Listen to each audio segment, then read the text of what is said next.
sustain what? Here we are at a juncture in human history. When I was born in 1956, there were 2.74 billion people. And now there are 8. Where are you on that chain of development and chain of growth? Which bulge are you in? And where do we go from here now that we've hit the 8 billion mark? The United Nations is marking this. Tomorrow is 8 billion day. Other trackers of population say we've already passed that threshold.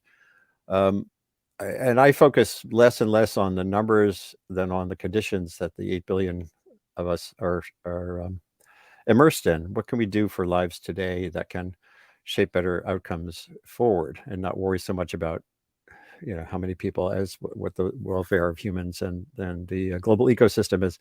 I'm Andy Revkin. I'm at the Earth Institute Climate School at Columbia University.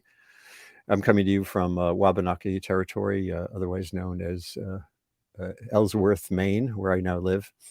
And my guests are a wonderful array of people working really hard at elements of this question. So bonjour, hello. Thanks for being here today. Joe Shamy, who, God, the last time I met with you, I think was at the UN, and it was a long time ago, face-to-face, with some students from Pace University. Joe is a consulting demographer, former director of the United Nations Population Division, author of many books and publications. You'll see some of them in a minute. Céline Delacroix is director of the FP Earth project of the Population Institute and an adjunct professor at the University of Ottawa's School of Health Sciences. Charles Kabiswa, executive director of Regenerate Africa, a nonprofit group working to rebuild deteriorated social, ecological, health, and economic systems to benefit people, nature, and the climate across Africa. It's great to see you and to meet you.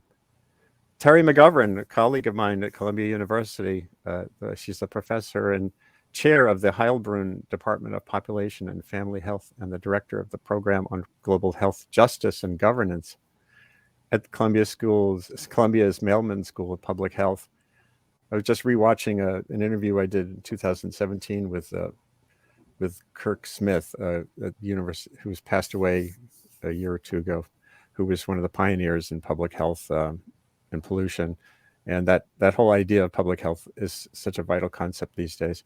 And we'll learn more about that. And Kathleen Mogelgaard, who's president and CEO of the Population Institute, an international nonprofit seeking to promote universal access to family planning information, education, and services. And, so much of what the shift from the days of population bomb, control it, to population quality, enable it, has been profound in my lifetime, certainly my adult lifetime.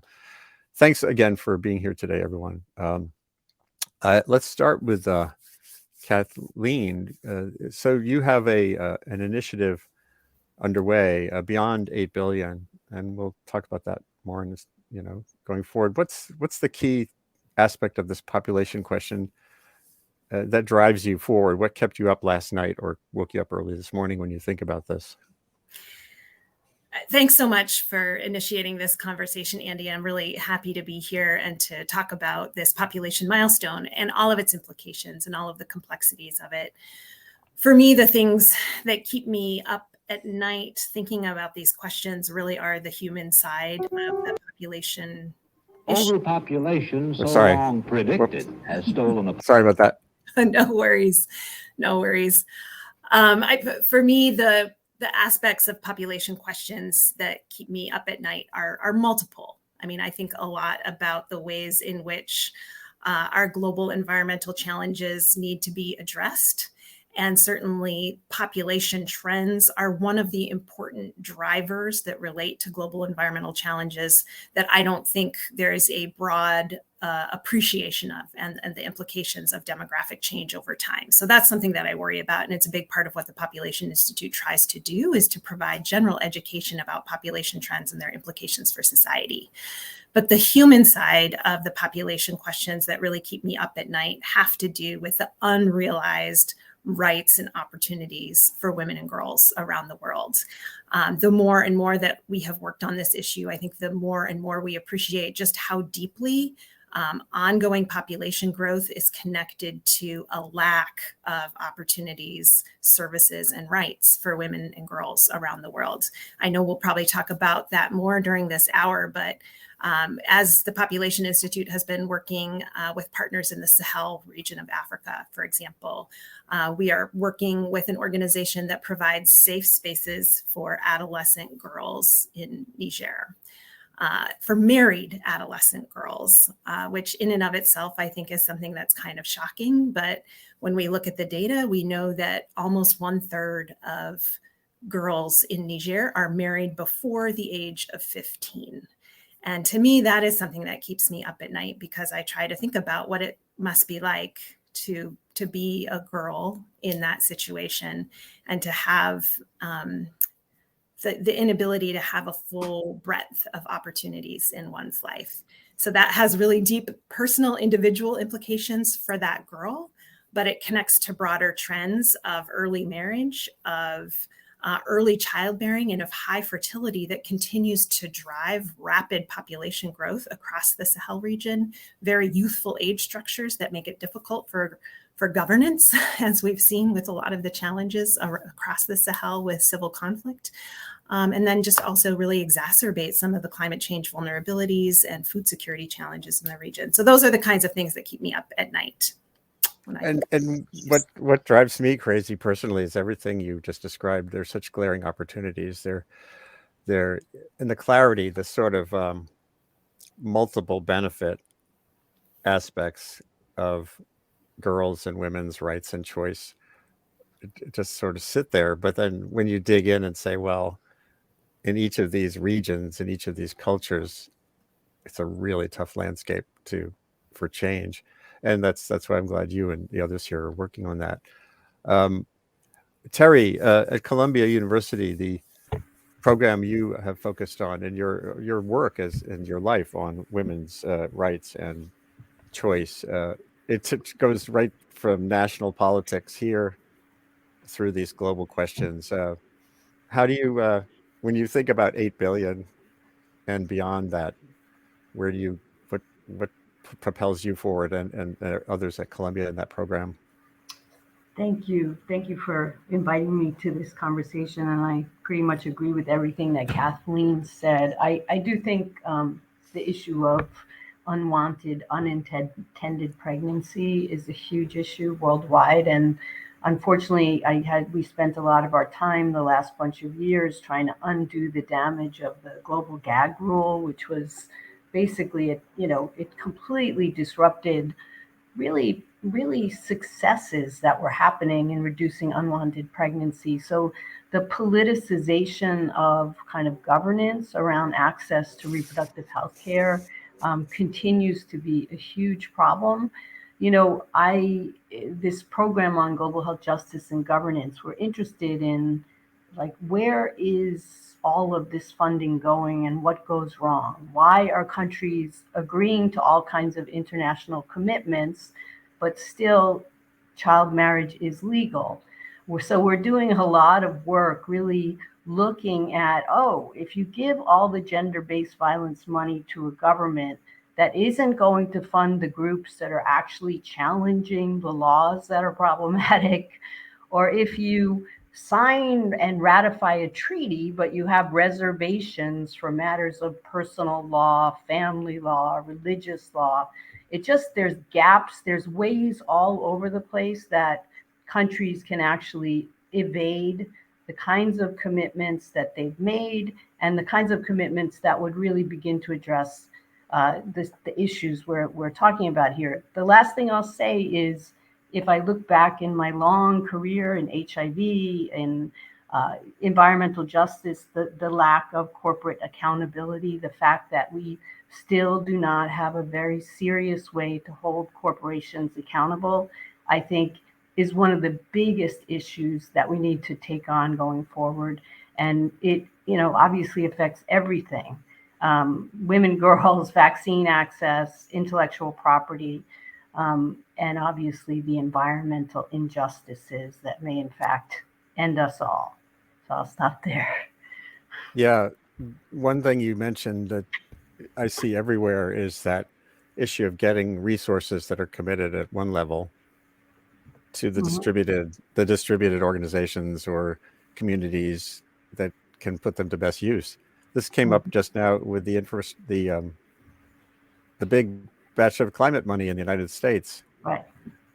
How do you get it to the communities that need it most, who have the least ability even to know it's there and to put it to work? So that issue of, if you have a top-down structure, how does that then spread and ramify where it needs to, is really important. Charles Kabiswa, you're from Uganda, you're in Rome, having been at meetings and the like. You're there building that capacity on the ground with Regenerate Africa. How do you see this issue of 8 billion going, from your standpoint? Where do you go from here when you think about this? Yeah, thank you so much, Andy, and for allowing us to share these insights. Yeah, I am concerned because I am so familiar and come from landscapes that are prone to climate change, but also most of the communities we work in experience high fertility rates, of course, across Uganda and East Africa. So we have examples, for instance, in communities in parts of Uganda where we have, I think in the past few months or 5, we even lost over 2,000 people just dying silent in their homes, succumbing to hunger. And most of these are elderly mothers and the children, but also 50% of some of the region's population is actually facing critical food insecurity. So because of crop failure, so these are very common practices, and also climate-related events and the environmental stress, which are causing floods, landslides, drought, disruption, displacements, and damage and loss of livelihood. So I'm talking about communities that are experiencing high fertility rates of up to 7.9, and with again low economic status and high climate vulnerability, unmet need for contraceptives. So looking at this global mark of 8 billion people, it still scares me, because we are experiencing women, girls, and children who are disproportionately more vulnerable. And again, we still have low contraceptive use. We have heard from Catherine about the early childhood pregnancies, which are very common in our settings, as well as vulnerability to sexual gender-based violence. All these are actually worsening the already existing gender inequalities and limited economic opportunities. So with some of those examples that we are familiar, it comes up to even not easy to understand, because when we see global fertility rates starting to drop below 2.1, but it is actually not good news in most of these communities within actual East Africa. So I don't see the desired decline happening in such communities, even within the next 10 years. And then what is worrying us mainly is the low attention this population dynamics has attracted in terms of funding. I think Celine has talked about funding, but also the silo minds of the maybe the politicians, the governments, and the civil society. Like we don't seem to see the interconnectedness, like appreciating the interconnectedness, even when we don't have all this evidence. So it is still worrying that the attention, the much needed attention, is not coming through. Yet, I think some of you have already seen that the 8 countries which have been projected to have the most concentration of population growth globally, 5 out of 8 are from Africa, including Egypt, that is hosting the COP27. So we would want to see more of this conversation coming in, some pledges, a lot of integration into the climate ambitions and the development work. So I think these are things which are not showing up. And for me, it worries me, and I think it is a great concern, and I'm so happy such conversations are coming out right now. Yeah, that overlap of countries with high fertility rates and with high vulnerability to hazards, climate, in other words, is troubling to all of you. Joe, we're going to get to you in a minute, but Celine, tell us a little bit about your work and fpearth.org. Yeah, so thank you. What I'm working on is really trying to make sure that we harness the benefits of reproductive health and rights on environmental sustainability, so that we acknowledge that improving reproductive health and rights has implications for global sustainability. And that if we make that connection, then we have an opportunity to advance reproductive health and rights by increasing really their legitimacy and their value more generally. So there is an opportunity to make them more acceptable by acknowledging that these rights also have sustainability implications, perhaps to new audiences who would otherwise not be very much concerned with reproductive health and rights. But there's also an opportunity to fund reproductive rights much better by integrating them in environmental and climate change funds, for example. So at the FP Earth project, what we do is really first, we try to document the science around this interconnection. So I'm doing a literature review every year, looking for reliable and trustworthy articles or books that really shed light on how access to family planning, for example, or information around reproductive health and rights services might influence these broader environmental sustainability outcomes. And this work of documenting the science around this is very much needed, because there is so much controversy still about the role of population dynamics in generating environmental impact. And I'd say we see that right now with this 8 billion passage, there are conversations that are very different around this that are coming out. There's interest, but it's a conflicted interest, I would say.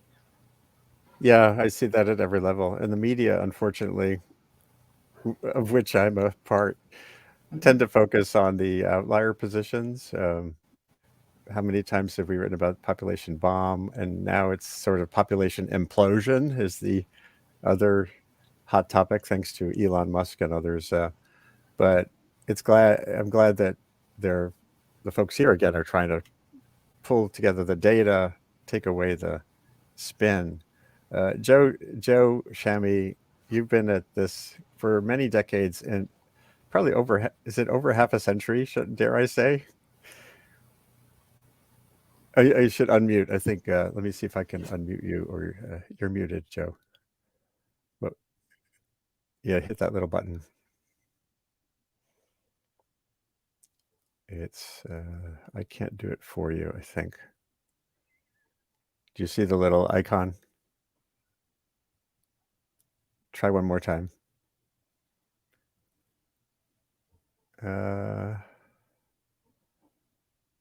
You're still muted, and I can't unmute you. Let me just see. I'm going to make sure I can't do it myself. It's a little, microphone icon. Just look at the sound.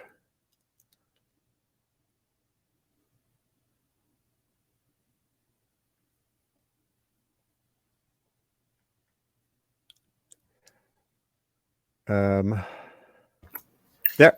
You can also press Control D to unmute. Control B. Oh, Control D as in dog. Try that, Joe.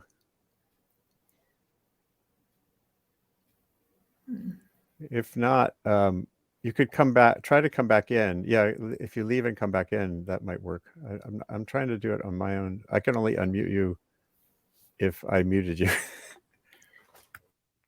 Let's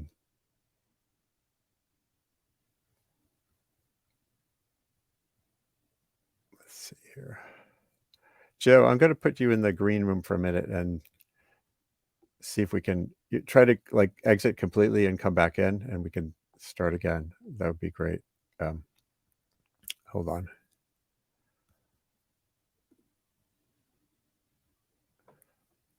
Hopefully he can come back. He's a vital voice and source of, I've been writing about his work for a very long time. I want to go back to the overarching question of, well, it's come up a couple of times here.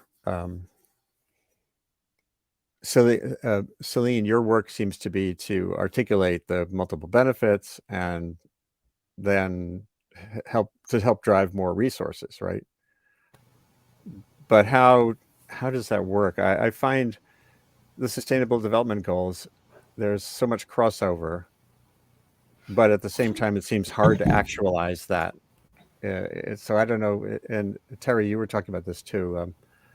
How do we actually get this not just onto agendas, but have programs like what Charles is working on, others who are working on in the field, actually have the resources that would be needed to make progress? Maybe we'll just go around the room here briefly on that point, because it's really important. Maybe can I start? Yeah. Yeah, for sure. I think that the first step in this is really a change. My husband always says that I say that way too much, but a change of paradigm that we really need to accept and acknowledge that population dynamics and demography have these very large, broader sustainability implications. And at the moment, while this is acknowledged at many levels, this is not a unifying discourse. It is not a discourse that we all agree on.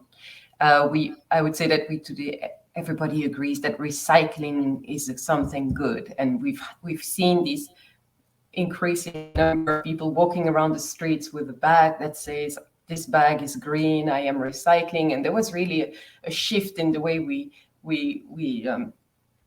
our relation with objects, and we understood that we really needed to recycle. Now, in terms of demography, we haven't accepted that the size of the global population mattered for sustainability. And I think that until we reach that consensus and we make that message clear, then our chances at really implementing the benefits that these connections might have for example, reproductive health and rights are limited or will always be fraught.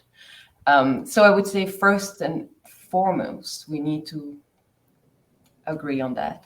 Yay, Joseph is back. Yeah, and I think your microphone's on now. So we were just talking about how to actualize getting the resources to these other facets of a problem, whether it's climate or health, that relate to women's choice, relate to family size. How do we actualize getting that into the discussions around something like a climate resilience or public health? Good. Can you hear me now? Yeah, it's great. Thank you. Sorry about the technical issues. Sorry about technical issues as well. Let me begin. I had a couple of remarks to start. I'll get to that question about the research. Yeah. Thanks, Andy, for hosting this. I'm always glad when you're doing this. Second observation is that you have much grayer hair than we last saw each other. Good sign.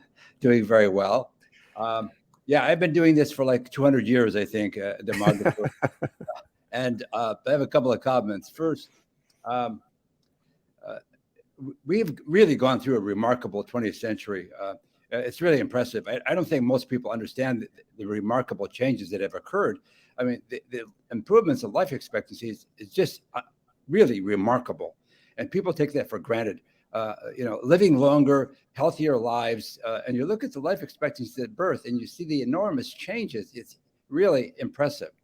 Second, this transition to low fertility, men and women having now the ability to control the fertility, that's something that wasn't going on before the 20th century. We have IUDs, pills, controls, education, and that's really, really an impressive achievement that we made with fertility and mortality. The other aspect of population, of course, is migration, and we haven't gotten a handle on that yet. We're still struggling on this immigration issue. Every parts of the world, Europe, North America, Africa, Asia, and I come back to that. But I want to make a point that this 20th century that we finished this a couple of decades ago was outstanding demographically. And I was very fortunate as demographer to be working during that period where we grew almost quadrupled, 4 times the growth during that century. And we're still growing, but at a slower pace. So the 20th century was the century of remarkable growth. And what we have to realize now, that growth continues. And the nonsense and crazy remarks we hear from people that the growth is over, we're having an implosion, it won't be in their lifetimes. In the immediate future, we're going to get another 1 or 2 billion more people at least. And I'm prepared to make wagers about that. I bet anybody a large pizza from New York, that we're going to have many more people in 5 or 10 years than we're having today. I haven't had anyone take me up on that offer. The other issue is population has consequences every sphere of life: human rights, climate, environment, politics, culture, language, economic, social, every aspect of life.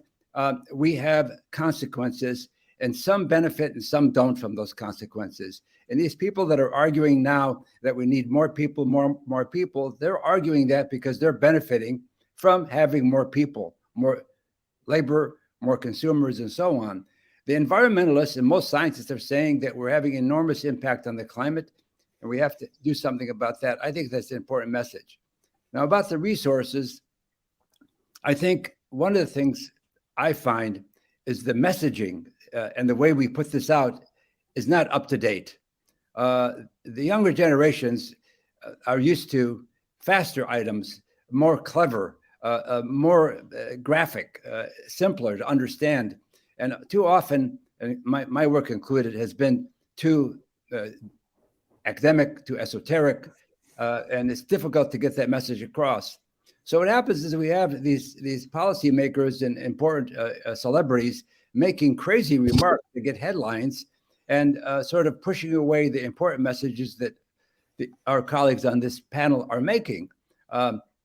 Human rights, for example, and the inequities and inequalities around the world. The inability of some people to have sufficient resources for housing, food, and employment. All these issues are put secondary to some of the remarks that we start hearing. And then finally, with regard to the resources, one of the major obstacles is that the politicians and many of the officials have a very short term.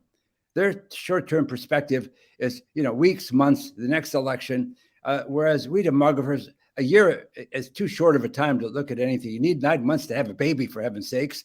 You can't make a decision in 2 weeks about something so important. So we have to get them to have a longer term perspective. And many of them, of course, kick the can down the street, postponing it. For example, right now, in the US and many countries, they're talking about pensions, Social Security, aging, and so on. And they don't want to talk about that, politicians, because it doesn't get them votes. But this has to be addressed very soon. Also, the issue of human rights and what's going on with reproduction, making family planning available, getting people having abilities to choose the number of spacing, that has to be said over and over so that the politicians don't forget that. So those are some of my remarks. On the resources, I would say there are plenty of resources, financial resources, they're just in the wrong place. The profits are going to these people that have more money than they could ever spend. The private enterprises, the companies, they have profits that's their primary goal, which is fine. The profits are excessive. We have to have a more equitable distribution of those resources and taking account of the inequalities in the world. I've talked too long, but that's not unusual. I usually get going too far. Well, let's get back to this question of getting this on the actual agendas. I'm gonna show a slide that I think, to me, this has been pointed out to me by people who deal in disaster risk all the time, and it's just a different way of looking at an issue like climate change that I think helps to build forward the idea of vulnerability and exposure, meaning how many people and how resilient they are or not, including family size and the like. And essentially, we think about climate change, which I've written about since the 80s. Global warming, it's important, blah, blah, blah. But if you think about climate risk, if you put the word risk in the foreground, then this formula comes out. Risk is the hazard times exposure, how many people or how much stuff, factoring in vulnerability. And it kind of changes everything if that's in the foreground instead of, so if it's reduced climate risk instead of slow global warming, you end up with a very different picture. And I just want to see if that resonates for you, each of you in some way or other. This is a slide, again, I put together with the help of some folks a while ago. Are we thinking too much about the hazard and not enough about who's at risk? Maybe Charles first. Yeah, thank you so much. And I like that what you've just projected now, and I think that's what I think Celine referred to as mindset, and a very, very typical in even our conservation work, where we place population pressure high into our literature as a cause of environmental loss or degradation.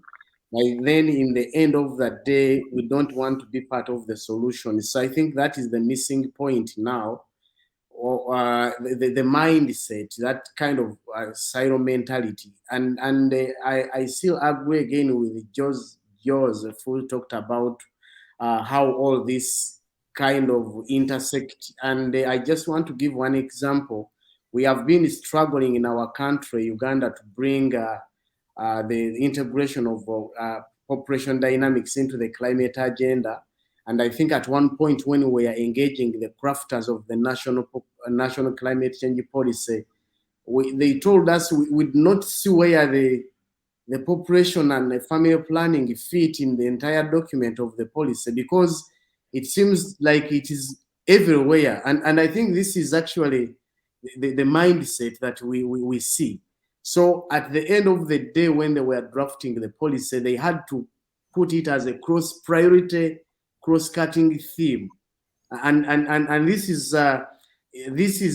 what we are talking about right now. Is we even from the projection you've just shared, we are not looking much into the vulnerability. It is more in isolation, and the focus is actually more on the hazard and maybe the risk. But now, who is at more vulnerable?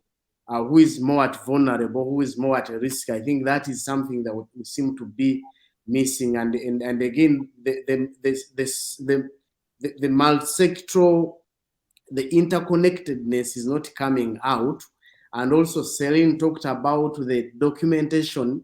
I also heard from my colleague Joseph talking about the messaging, the packaging not coming out and reaching out to the policymakers and also the development practitioners. I think the documentation of that interconnectedness is actually the biggest problem. We all appreciate and they all know it is a problem, but then how and where to fit it is the question.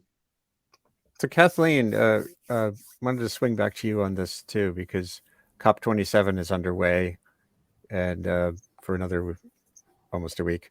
COP28 will be in the Middle East, so in a developing country.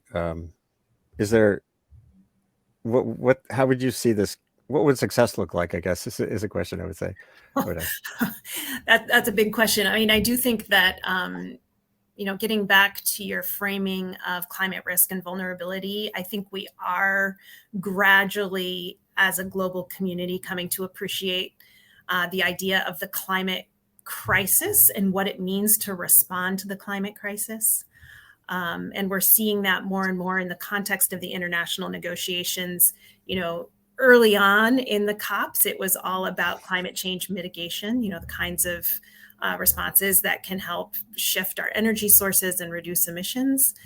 In recent years, there's been a lot of progress in ensuring that responding to the climate crisis is mitigation and adaptation, figuring out ways to help communities cope with the climate change impacts we're already experiencing. And I think now we're even beginning to see more and more attention to the third category of loss and damage. So responding to the climate crisis has these three buckets of action that are mitigation, adaptation, and loss and damage. So I think that in and of itself is success in terms of thinking about how we respond to the totality of the climate crisis. It means that we need to acknowledge that we are already experiencing climate change impacts, and those impacts are only going to get worse as we continue in this bucket of mitigation, right? So, and for those of us who are interested in population dynamics and how that relates to the climate crisis, this is a really important connection that we can and should be doing more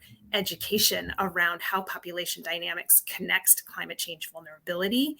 And in my mind, the better we are able to tell those stories, the better we will be able to advocate for climate change resources to support the kind of broad suite of things that relate to climate change vulnerability, including population dynamics. So in places where a lack of access to family planning and reproductive health care, in places where deep gender inequity underlie those trends that are driving rapid population growth, I think it's very reasonable that climate change adaptation funds could support multi-sectoral responses that would include integrating access to family planning where women and girls don't have that access, that would include other things that help to elevate the status of women and girls. And I've been really impressed by I know Charles and his colleagues in Uganda have been working very hard to draw these connections and to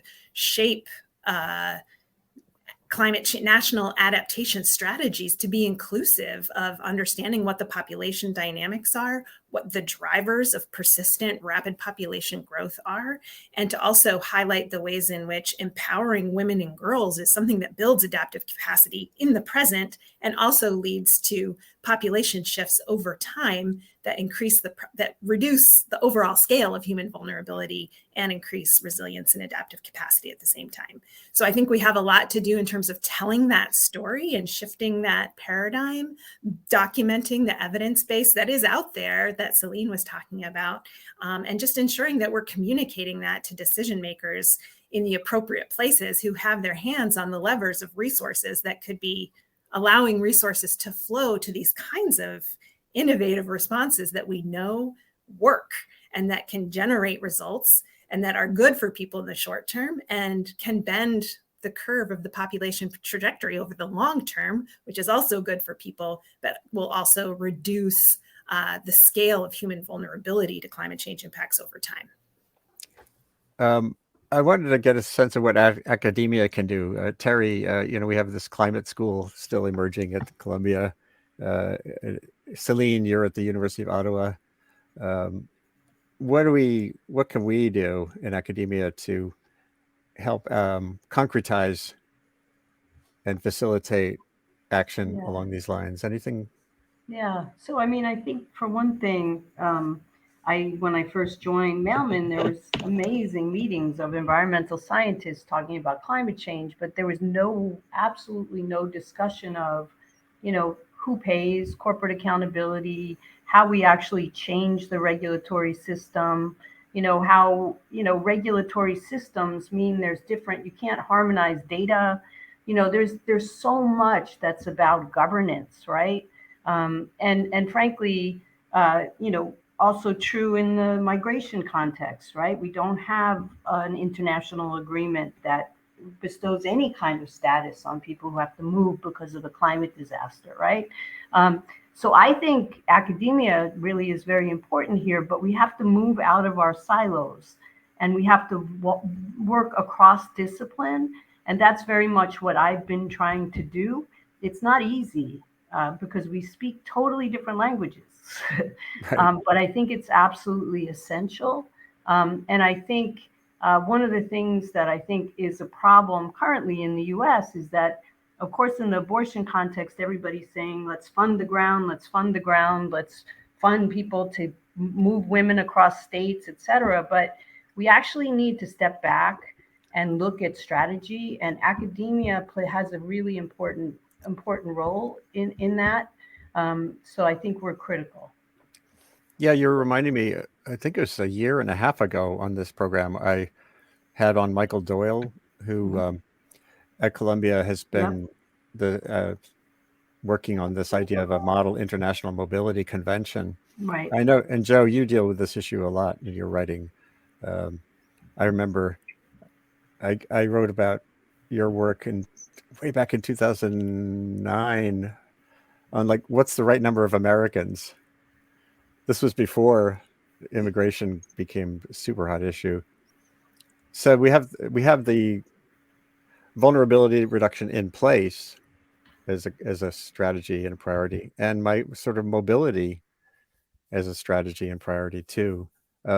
Joe, for you, what's the possibility here? The point about the resources and the decision maker, I think, is really important. Their focus is usually on the economy or political considerations. When a war breaks out, like we're seeing a Russian invasion of Ukraine, it takes headlines, it's an important issue, and it spills over in terms of refugees, migrants, deaths, and so on. And a lot of resources going on there. On the population issue, we've been talking about this for decades. It doesn't really resonate very far with a lot of these political decision makers and government officials. How do we get them to resonate on these issues? Recently, we had the COVID pandemic, and that showed them that demography, mortality can have a big impact on the economy, and they should respond. Similarly, this rapid growth that Charles was talking about in Africa, fertility, that's going to have an enormous impact on African economies. There's no question about it. But the model that they have is basically an antiquated economic model of continued GNP growth, more money, more profits. And that's the model they have. And we're not in the room when they make those decisions. Mm-hmm. To get in the room, you have to say something that gets their attention. For example, we're going to have 1 billion people displaced, and they're coming to your neighborhood. You know, this is what's going to get their attention. What are you going to do with these people that are in Africa, the Middle East? They run out of water. The climate's too hot. They're having flooding, and they all want to go to France or to the U.S. or Indiana. They have to start addressing this. We have one immediately now in the U.S. what to do about Haiti. Haiti is the only least developed country in the Western Hemisphere, and the politicians don't know what to do. Send them back, keep them, open the borders. Now, these issues touch on human rights, individual responsibilities, nationalism, on the international migrations cooperation. That's basically done very little over the last 5-10 years. We haven't done much at all because of national sovereignty. And the thing that's ironic is that the people are pushing, and especially in Europe and the developed countries, they want to increase the birth rates, but they don't want any migrants. They want people of their own. Right. And this type of thing goes into this cultural biases. People are pressing to having a larger population because we want more of us and less of them. So that's a different cultural aspect of this dimension. There's so many types of things that have to be done, but we have to get into the room to talk to those decision makers so that we can sort of deal with the economic message that the economists keep telling them, which is we need more growth, more GNP, we need more of this. And you'll see it all the time. When we get off this program and go to the news, you'll see another celebrity talking about either the economy is going too slowly, we have inflation and so on. Those are important issues. But this issue of 8 billion people and that we're growing and the inequities, if you look at what's going on in countries like Niger, Haiti, Bangladesh, Pakistan, all over the world, they're living in conditions that are very, very difficult. And there's going to be enormous clash between the people that want out, estimated at about 1 billion people that want to move to another country. And those people are saying, no, you can't come in. So that's going to have spillover effects. And maybe that's one way to get attention to policymakers. We have to do something about the climate. We have to do something about the resources. We have to have some kind of program to help these countries so that they have mitigation processes and also address these big issues. Boy, there's some really important points there. This you brought up, and I know you wrote a piece about this idea of. Well, let me just back up. Along to 2007, I wrote a piece based on your work where I said the world was splitting into sort of imploders and exploders. There was population cluster bombs as opposed to like Paul Ehrlich's old style bomb. And just now, Terry and we were all talking about mobility and resistance to it. What factors could shift that? You're implying necessity will, that countries, the powerful countries, Europe and the United States, will face more pressure of various kinds if they don't. But is there another path besides necessity, like getting to that crisis point? What can we do with? Well, if you look at the headlines, Andy, at this morning, BBC, European News, front text, the immigration, they're not talking about the conference in Sharm el-Sheikh, Egypt. They're talking about what's going down on the shores of Italy, or what's going on in Greece, Malta, and so on. That's what's really now the discussions between France and the UK about the migrants. That's what's really driving their politicians and the rise of the far right in those countries. So if it's France or Italy or Poland or the UK, they are not on the headlines talking about the consequences of climate change for sub-Saharan Africa or North Africa or South Asia. They're talking about what's happening at their borders and their shores. So I've been using that as a method to get their attention and saying, let's address some of these big issues, some of these big issues that are causing these problems so that you won't have to be dealing with these issues. Most people and most of the parties in these countries are not responding to global warming as rapidly as I would hope they would, but they're very, very concerned now about what's happening at their borders and their shores. And I think that's one mechanism we can get to them to addressing the whole issue of 8 billion people and what types of issues that have to be addressed, human rights, social issues, resources, climate change. And otherwise, they're going to go back to business as normal, talking about economy, jobs, more GNP, and more profits for those companies that have already so much profits that they don't know what to do with the money. So we're getting toward the end of the hour. We could go a little bit longer if anyone can, but maybe I'll go around the room here and just get a sense of, these are obviously systemic challenges. There's no magic bullet, no special report that I could write or the BBC will put on the air that will change things. But there are these, I think Joe made a really important point about taking advantage of these crises, at least to illustrate what the risks are if you don't deal with family planning and with vulnerability reduction. So maybe we'll just sort of go around here. So one last sense of one or two things we could do either together or could convey that could move the ball a little bit forward so that we're not so siloed. We're not just talking about climate change. We're getting leaders to understand the opportunity and not just the risk. Céline, from your standpoint at the University of Ottawa, what are one or two things to really work on? Or I think as Terry and Joe alluded to, they've talked about some of the difficulties of addressing the issue of mobility, migration, for example, is, as Joe said, it's something that people care very deeply about. It's making the headlines perhaps instead of other things that we should also cover and worry about. And we see that this is related to populism, and that all these questions of population are associated with questions of race, of migration, of sex, of gender. There is such a very wide variety of education, women empowerment, etc. It's so difficult to address these topics altogether.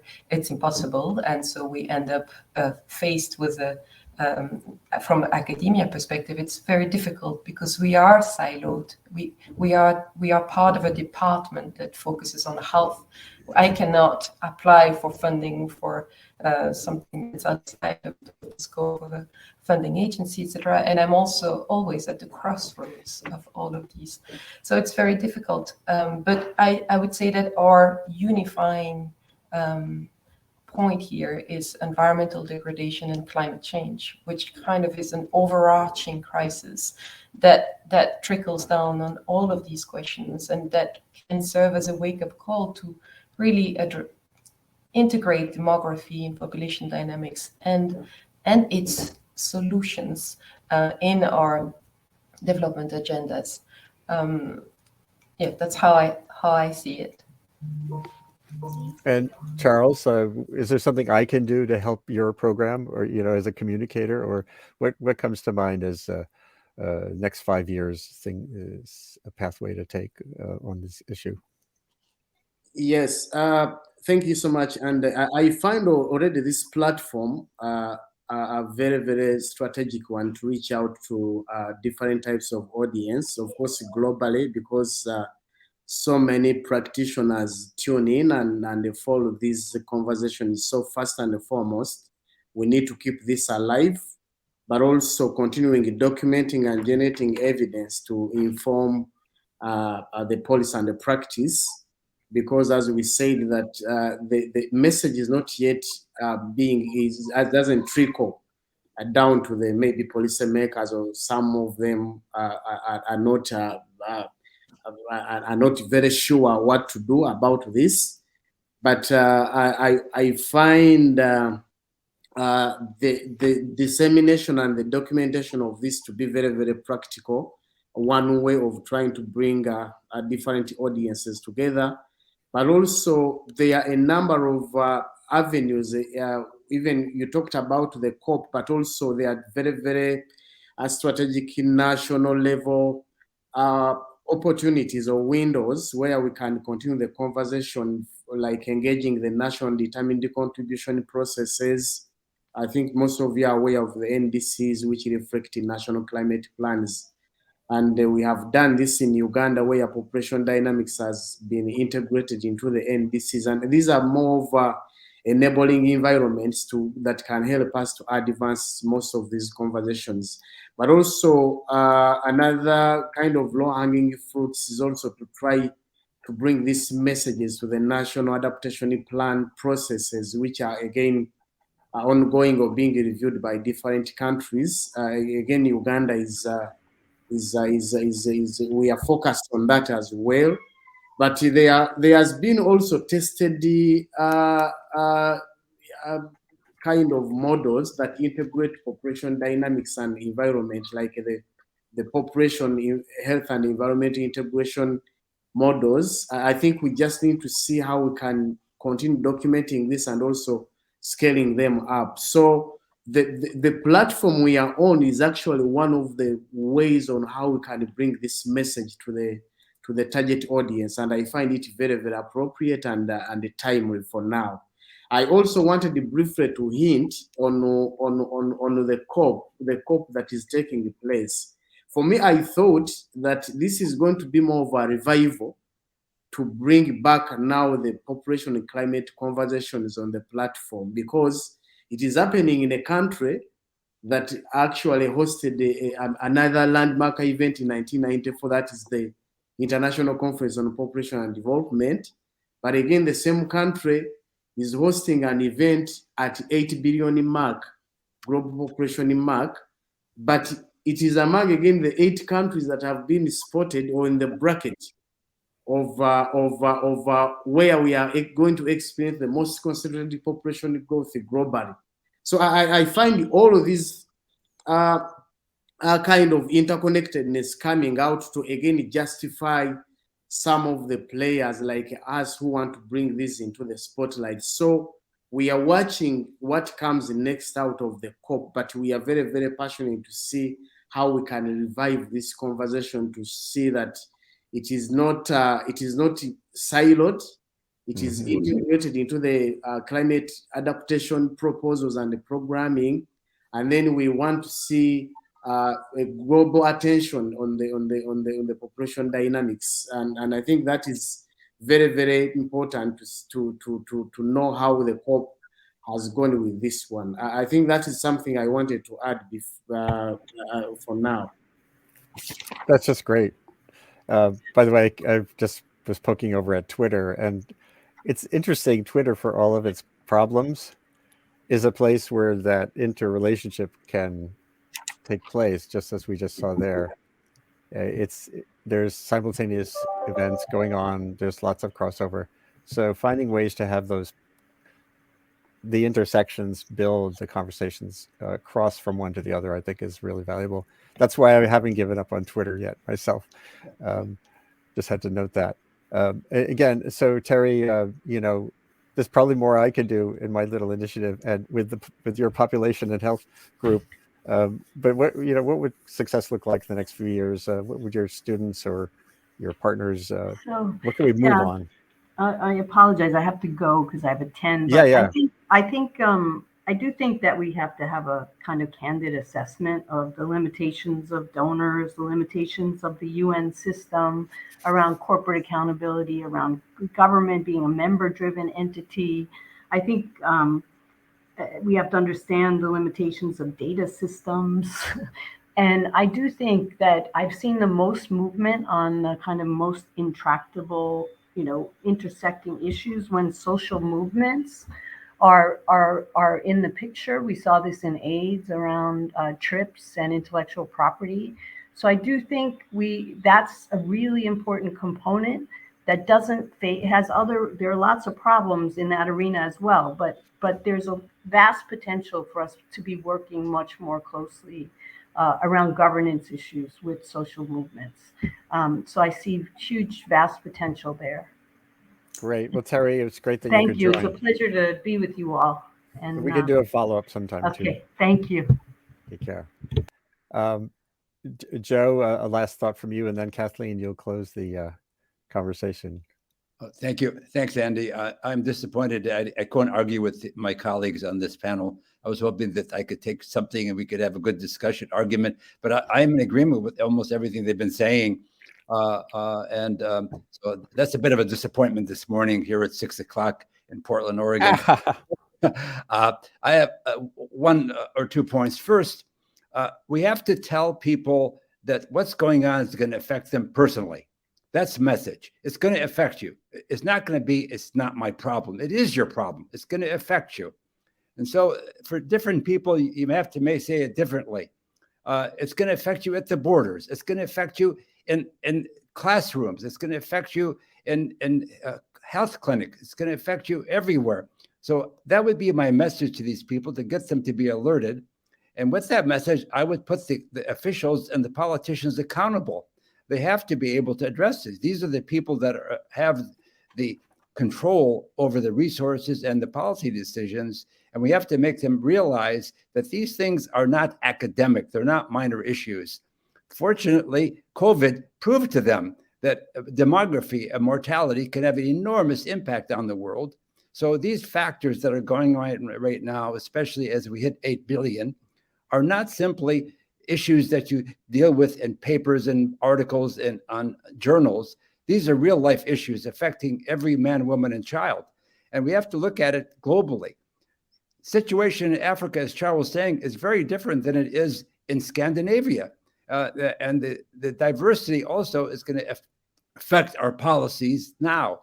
So I guess my point is a simple message telling them these trends are going to affect you directly and you have to start responding now. Absolutely. Well, Joe, we should do some follow-ups for sure. Some case studies of how that plays out. And it's by the way, for the better or the worse. Labor gaps, there are opportunities in all of this for people to think about too, and understand it's not just the crisis component. One final example, you'll notice the U.S. headlines were dominated when they moved, scores of migrants from Florida and Texas up to Massachusetts, Martha's Vineyard. That dominated the news. It dominated the attention of policymakers in Congress. Similarly, we have to dominate the news and headlines on these issues: human rights, family planning, climate change, environment, and the consequences, in order to get them to take action. Absolutely. Well, thanks for being here today too. And hold on, let me just get this set up too one more time.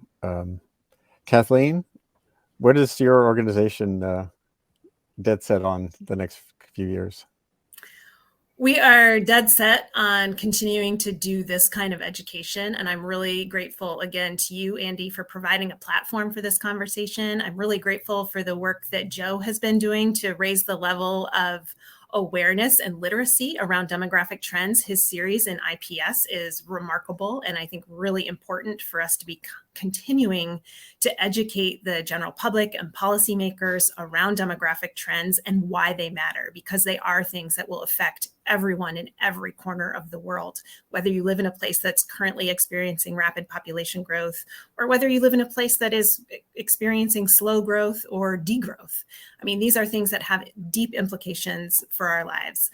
I'm really grateful for the work that Celine is doing to try to bust through academic silos and document evidence and communicate around that. And Charles is playing such a leadership role in thinking about how to integrate population dynamics into national adaptation plans and other national climate change responses. I think we need to do a lot more to be supporting our advocates and experts and practitioners in developing countries who are really can and should be leading the way in making these connections, drawing the ways in which population dynamics and reproductive health and rights connect to broader sustainable development concerns. I mean, this is something that does need to come from the ground up, and Charles and his colleagues are providing a really excellent example of how that can be done. But I think we also have a role to play in the United States. As Americans, we could be doing more advocacy with our own US government. And this is something that I think a lot of people do not appreciate, is that the US government used to be a leader, used to be a global leader in providing reproductive health and voluntary family planning services to people around the world.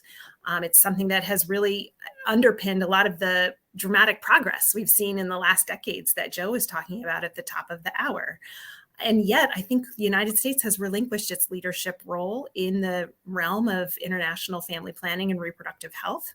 Funding for family planning and reproductive health as part of U.S. foreign assistance has been stagnant for the last decade.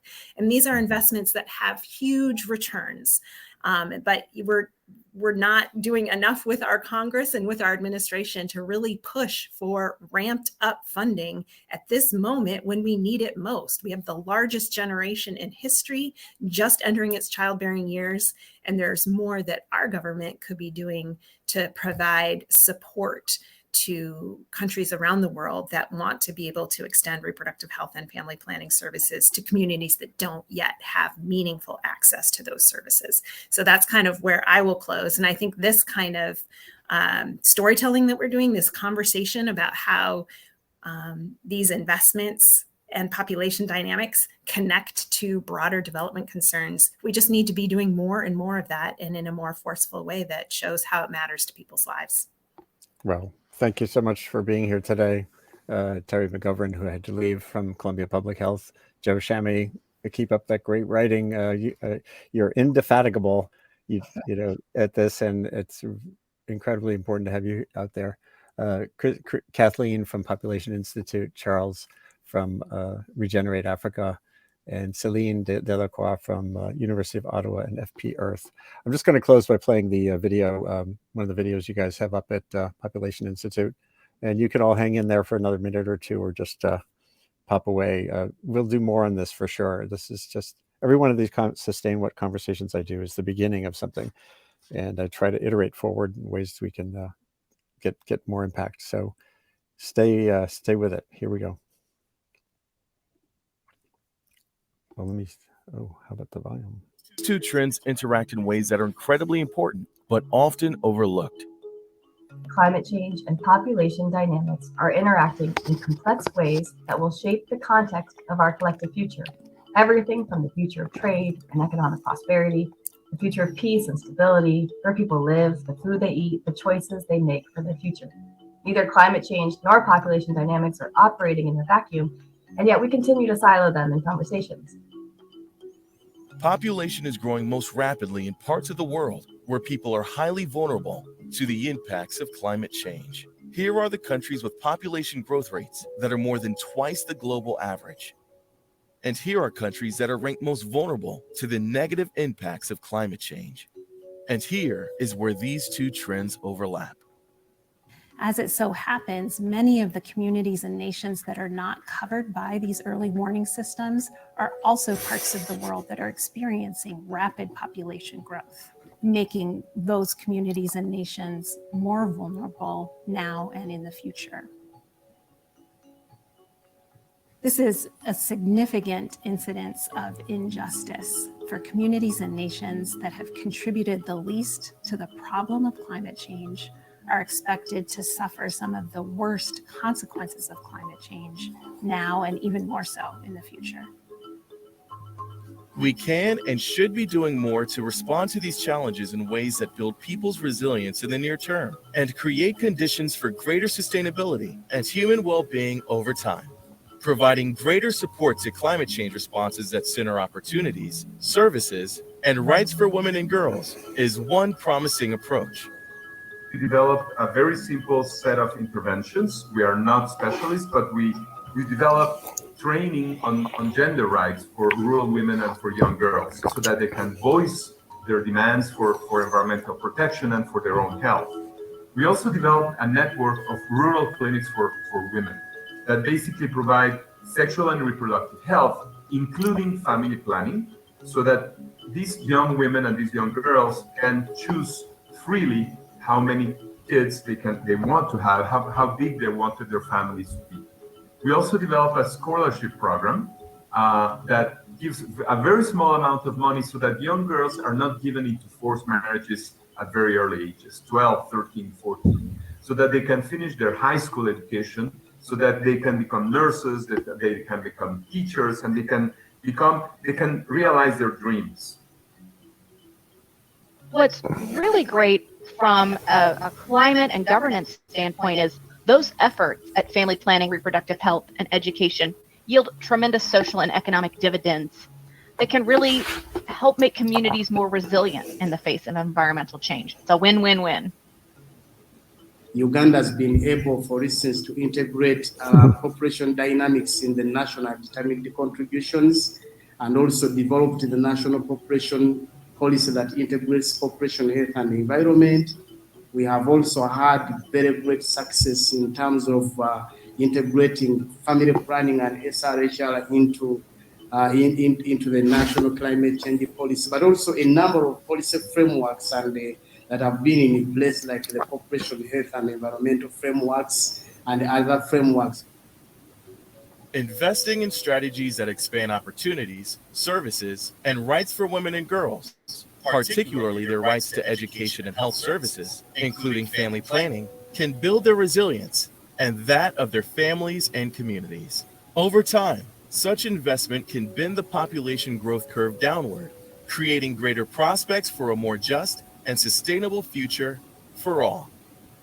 Population and climate change is reaching these critical levels. There has never been a good time than now to kind of heavily invest in access to health care rights, best voluntary family planning, and early education, and promoting equality. All of these have to be integrated into climate interventions. They are very, very important. These complex problems will not be solved with a single-pronged approach. And I think that the key lesson here is that we need systemic and dynamic strategies that in a single village will bring together all these solutions. Around the world, there are people and organizations and governments that are doing remarkable, innovative, effective work to help women, girls, and other marginalized communities better claim their rights and achieve greater opportunity in their lives. This work needs more of our support. The Day of 8 Billion tells us that this is the kind of effort we need to be scaling up all around the world so that we can achieve greater health and well-being for people and the planet beyond 8 billion. Great. Thanks so much for for being here today, all of you. Again, this is the Columbia Climate School Sustain What webcast. I'm Andy Revkin. The more of this, the better. And I think a key to me is focusing less on the debates about what the future will be like, doom or progress, and more about what can be done on the ground today, using the skills you have, whatever you are, to make a difference in that trajectories. A friend of mine, Sylvia Fibich, is a midwife in Colorado. She just got back from a month in Ecuador, where she's working on a very simple thing. This just came to mind because it's so relevant. Getting midwifery in Ecuador, particularly in indigenous communities, to better deal with the first minute of a baby's birth. This is something like 1 million deaths from respiratory failure in that one moment, that 1 minute, and spreading the capacity for better outcomes there again is part of the progress here too, just as one little vignette. Thanks again. Go forth into this day and tomorrow, the day of 8 billion, and whatever comes forward. Joe, Kathleen, Celine, Charles, take care. Thanks for listening. I'm Andy Revkin. This audio is from my Sustain What webcast, which I produce as part of my communication initiative at Columbia University's Climate School. Subscribe and get in touch with feedback or ideas for future discussions at revkin.substack.com. If you've gotten this far, a song is in order, so here's my tune, Liberated Carbon.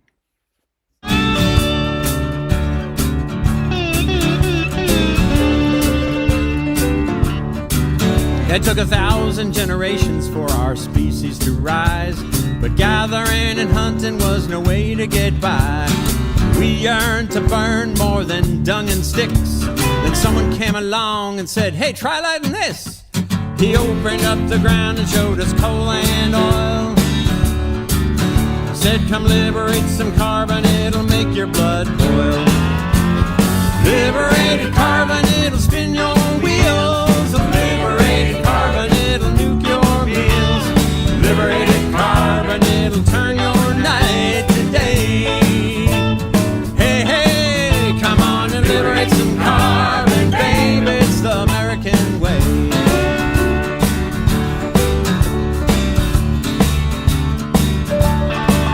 Now I got peat swamp fossils running my TV. BP's black label burns in my SUV. We can light up the planet like a Christmas tree. Yeah, they say that things are getting hot, but hey, we've got AC. Liberated carbon, it'll spin your wheels. Liberated carbon, it'll nuke your meals. Liberated carbon, it'll turn your night to day. Hey, hey, come on and liberate some carbon, babe, it's the American way. Pump those electrons and that gasoline. No sweat or hurry, just turn on a machine. We send an army to the desert